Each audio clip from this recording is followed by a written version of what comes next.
je vais immédiatement céder la parole à M. le député de Saint-Jean. Merci beaucoup, M. le Président. Pour situer la ministre, j'aimerais commencer à parler du dossier de l'alphabétisation. On a, précédant le dernier budget du gouvernement, le regroupement des groupes populaires en alphabétisation du Québec avait demandé au gouvernement que la lutte contre l'analphabétisme soit une priorité en éducation. Force est de constater qu'il n'y a pas vraiment de nouvelles sommes ou de nouvelles initiatives dans le budget ni dans le discours inaugural en matière d'alphabétisation. On sait pourtant que c'est un problème important, un enjeu national. On le voit, les répercussions tant en santé, des gens qui ont de la difficulté à prendre leurs médicaments correctement, ou les institutions financières, les rapports d'impôts, peu importe, c'est 800 000 Québécois qui ont de la difficulté à dépasser le niveau 1. Et parallèlement à ça, on doit garder en tête que le gouvernement fédéral avait coupé en 2006 5 millions de dollars. Donc, j'aimerais savoir de la part de la ministre où elle se situe par rapport à ça et si elle considère toujours que l'alphabétisation est une priorité et qu'on doit travailler à la promouvoir et à la favoriser. Merci, M. le député. Alors, je vais demander à Mme la ministre de l'Éducation, des Loisirs et du Sport et des Sports de bien vouloir prendre la parole.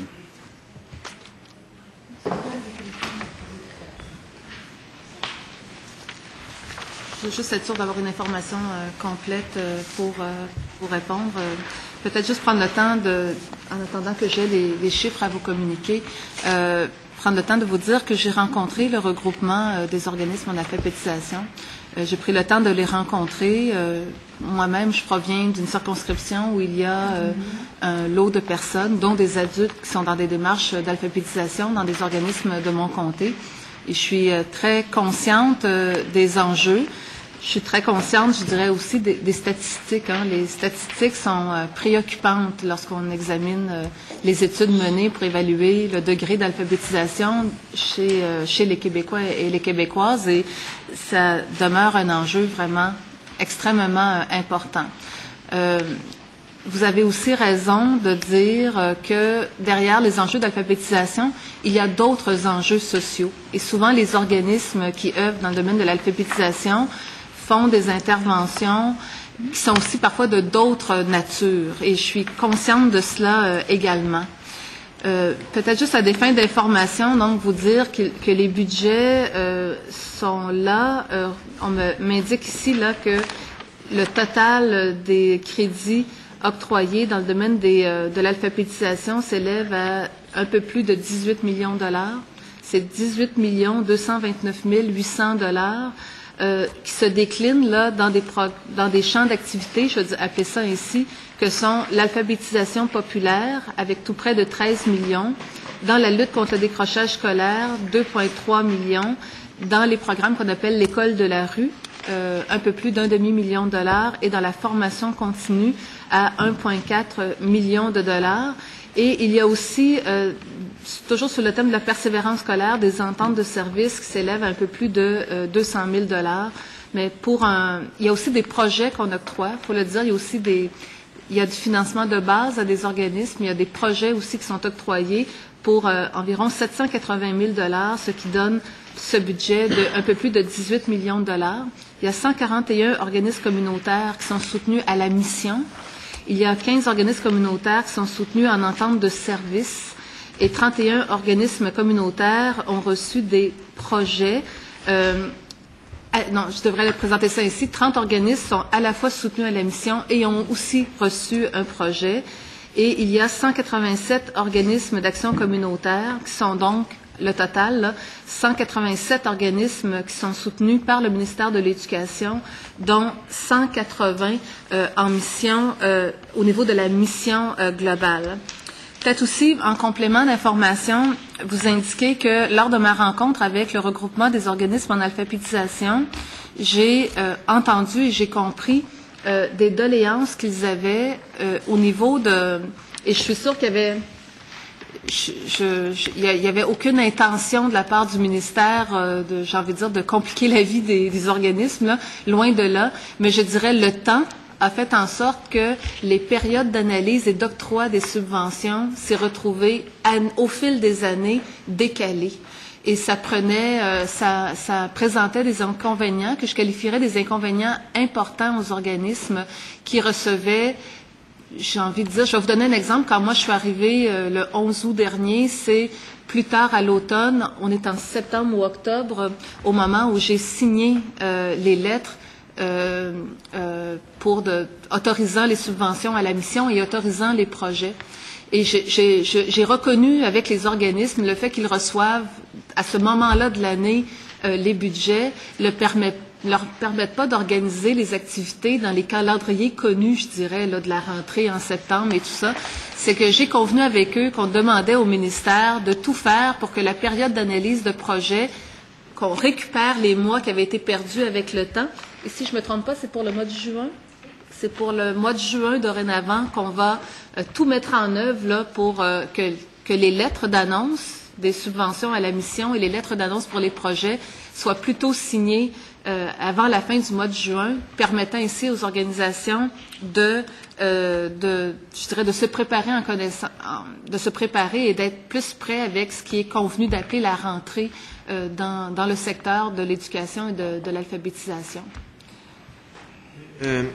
Monsieur le Président, si on regarde dans nos cahiers là, de réponses aux demandes de renseignements particuliers qu'on avait posé les questions de l'opposition officielle, on a le tableau et on voit que depuis 2005-2006, on n'a pas les chiffres avant, mais depuis 2005-2006, on voit que le nombre de personnes, le nombre d'inscriptions dans les services d'alphabétisation sont en chute.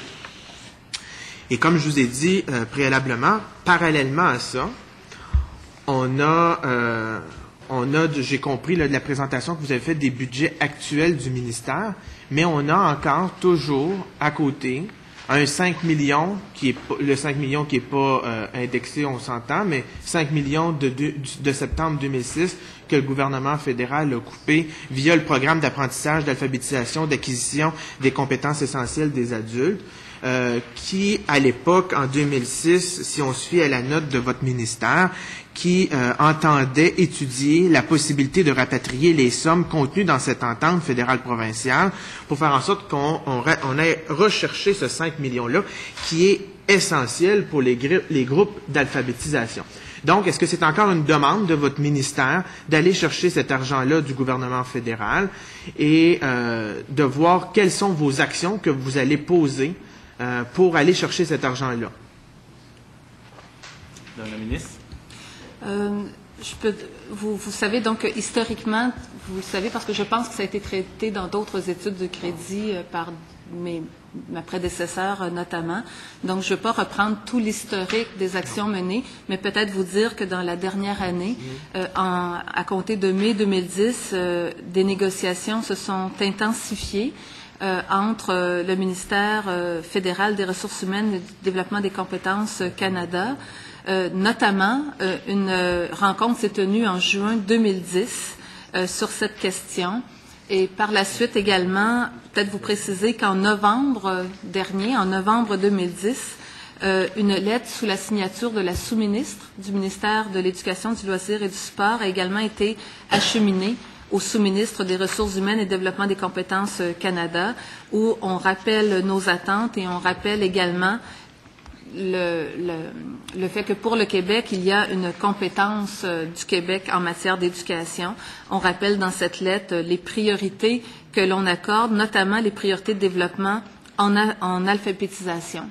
Donc, durant la dernière année, il y a eu des échanges, il y a eu des rencontres, il y a eu échange de lettres et les discussions vont se poursuivre. Je pense que la campagne fédérale qui se déroule en ce moment est une occasion pour que les enjeux liés notamment à l'alphabétisation prennent toute leur place.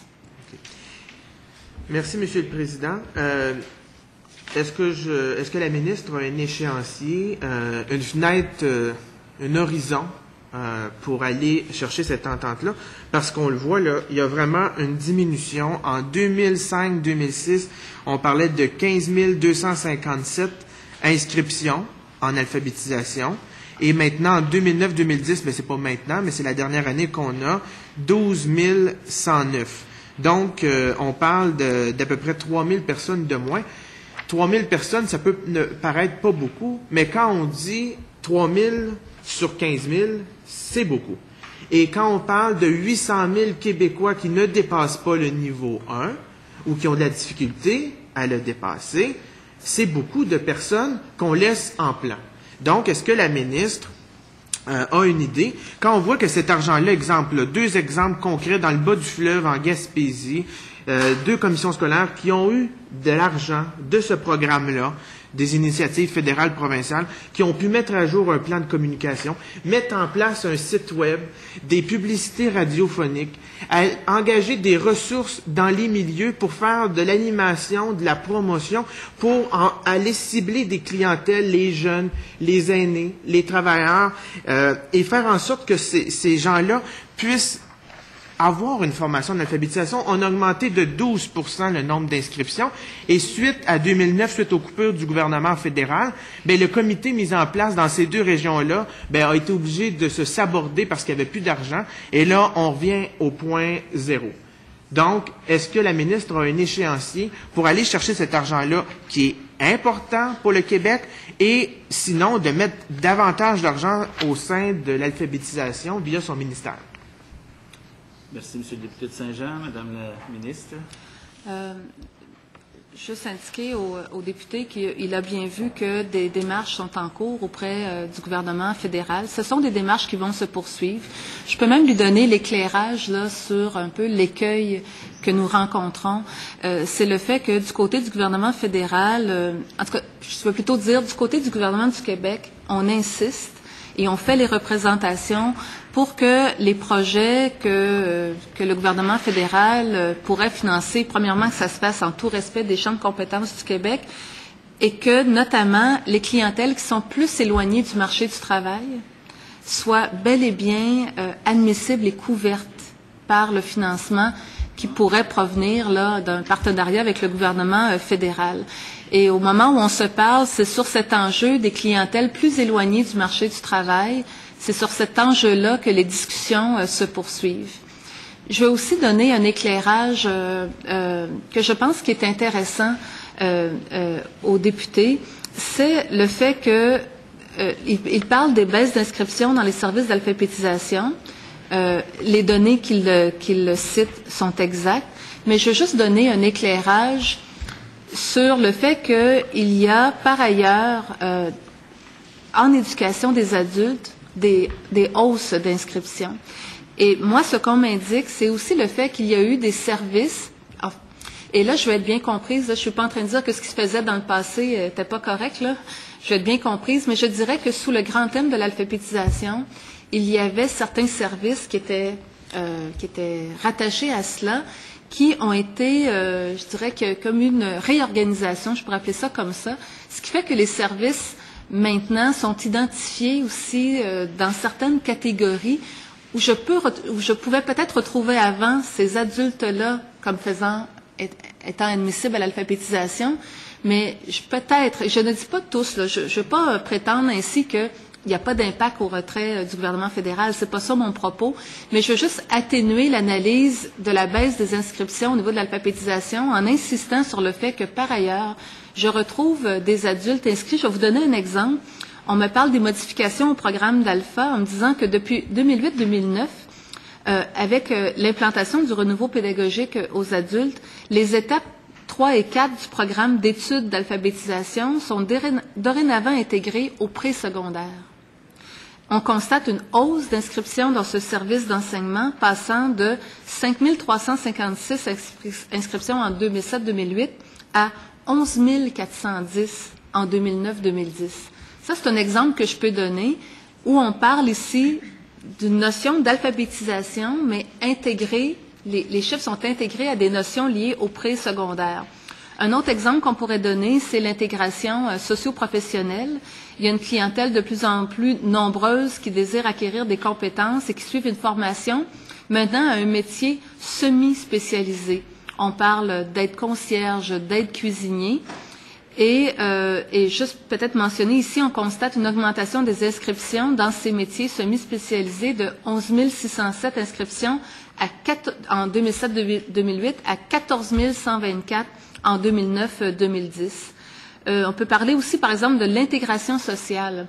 Le service d'intégration sociale a vu passer ses inscriptions de 26 213 en 2007-2008 à 32 000 en 2009-2010.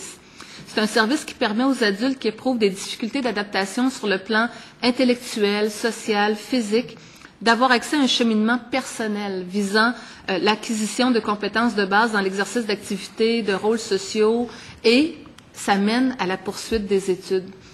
Peut-être ici, ce programme, ce volet intégration sociale, c'est un bon exemple de ce que tantôt je voulais dire en disant que dans des groupes d'alphabétisation, on retrouve aussi parfois des gens qui peuvent avoir un problème d'alphabétisation, mais qui souvent aussi présentent d'autres types de problématiques psychosociales et qu'on peut retrouver maintenant, ces gens-là, peut-être plutôt dans une démarche d'intégration sociale menant vers d'autres étapes de scolarisation. Peut-être juste terminer en vous disant aussi qu'il y a un soutien additionnel avec la consolidation des SARCA. Nous jugeons que les adultes sont de mieux en mieux orientés justement vers soit purement un programme d'alphabétisation ou vers, par exemple, un programme d'intégration sociale quand les dynamiques psychosociales sont plus complexes, ou vers les notions d'intégration socio-professionnelle menant vers des métiers semi-spécialisés. Parce que dans les statistiques que l'on donne et qui sont préoccupantes, on parle d'alphabétisation, mais aussi il peut y avoir des gens qui ont une base, mais qui par exemple, ont une base suffisante en lecture, en écriture, pour être capable d'accéder à un métier semi-spécialisé. Je termine. Monsieur le Président, j'aimerais demander à la ministre, est-ce qu'elle pourrait nous déposer les chiffres qu'elle a mentionnés, parce que je trouve ça très intéressant. Oui, OK, parfait. La réponse est oui, Monsieur le Président. Ça nous fera plaisir de cheminer vers le secrétariat les statistiques que je viens de décliner. Je vous remercie. Merci beaucoup. La ministre en a parlé de l'augmentation du nombre d'inscriptions en éducation des adultes. On le voit, là, il y a eu beaucoup d'articles à ce sujet-là. On a vu dans les médias un peu partout. On sait aussi que cette hausse d'inscription-là amène un problème, qui est les listes d'attente en éducation des adultes, parce qu'on sait que c'est des enveloppes fermées. Donc, il y a une enveloppe attribuée en fonction des moyennes des 3 dernières années. Et là, les commissions scolaires nous disent, on a plein de demandes, on a des gens qui font le choix de retourner à l'école et de s'inscrire. Et là, on arrive devant une porte, puis on leur dit, mettez-vous sur la liste d'attente, puis on va vous revenir. Je sais qu'il y a des initiatives par rapport à la formation à distance, par exemple, mais est-ce qu'il y a des réflexions qui se font auprès de la ministre pour revoir la question des enveloppes et du financement des commissions scolaires pour l'éducation des adultes? Madame la ministre. Monsieur le Président, peut-être juste d'un point de vue, et je vais voir si on peut donner un autre éclairage, là. Et je vois que les chiffres sont très, très, très petits. Oui, ils sont très petits. J'ai découvert hier que j'avais besoin d'éloigner les feuilles pour mieux les lire. Là, c'est que c'est un choc encore pour moi. Mais je veux juste vous dire ceci. 198 millions à 269 millions. Ce chiffre-là, avec ce chiffre-là, ça a monté. Mais c'est petit. Voilà. À 206, c'est ça? Ouais. Mais peut-être juste une réponse générale et si nécessaire, je verrai si peut-être... j'ai encore oublié de présenter l'équipe qui m'accompagne. J'ai fait ça systématiquement à chaque jour de mon étude de crédit. Est-ce que vous me donnez, ou je le ferai sur le bloc gouvernemental? Non, c'est ça, ça va. Mais je voulais juste vous dire que peut-être qu'on pourra voir si, par exemple, si la sous-ministre adjointe, Mme Mimi Bonbriand, qui m'accompagne, peut vous donner un éclairage encore plus spécifique. Mais je vais juste faire la grande réponse globale au niveau des sommes.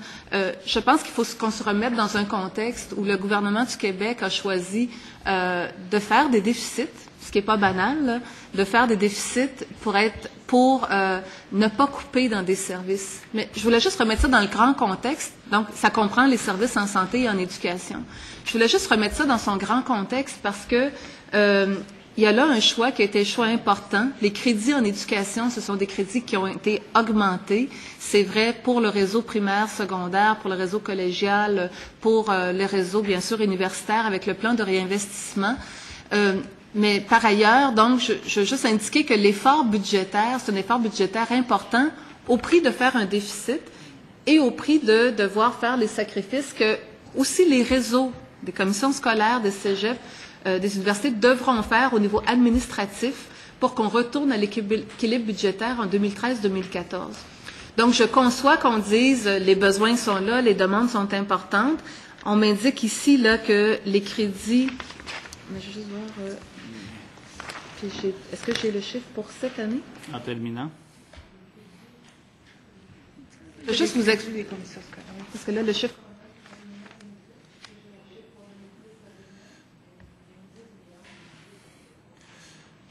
Donc, je vais juste vous indiquer à partir des chiffres que j'ai, puis on aura l'éclairage si nécessaire, mais par exemple, au niveau de l'éducation des adultes, oui, je suis bien dans les centres d'éducation aux adultes.